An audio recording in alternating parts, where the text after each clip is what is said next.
ওয়া, তুমি খেতে বসে পড়েছো? হ্যাঁ, একদম সাজিয়ে গুজিয়ে নিয়ে টেবিল দেখো না।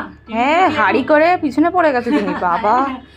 অনেক অনেক আইটেম। বন্ধুরা আমাকে কি কমেন্ট করবে জানিস তো, আপনার ওইতে কি গ্যাস সিলিন্ডার কি অনেক স্টক আছে, আপনি এত রান্না করেছেন, এই কমেন্টটা আমার বন্ধুরা কিন্তু করেছে। যাও, বলেও দিলাম। কিন্তু রান্না করতে ভালোবাসি তো, তাই রান্না ঘরে গেলে না অনেক অনেক রান্না হয়েই যায়। কি কি নিলে?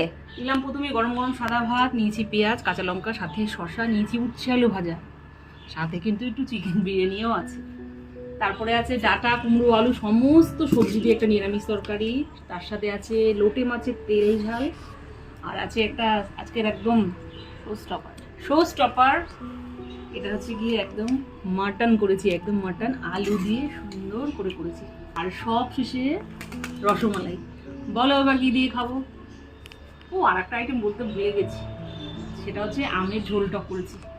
বলো এবার কি দিয়ে খাবো? সমস্ত আইটেম তো বলে দিয়েছি, বলো কি দিয়ে খাবো? মাটন দিয়ে খাও। না, আজকে মটন দিয়ে খাবো না, আজকে একটু উচ্ছে আলু ভাজা দিয়েই খাবো। প্রথমে বন্ধুরা সবসময় বলে আজকে উচ্ছে আলু ভাজা দিয়েই খাবো।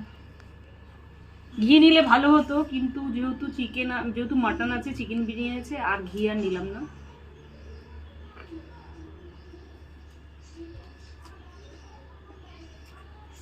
দারুণ দারুণ দারুণ।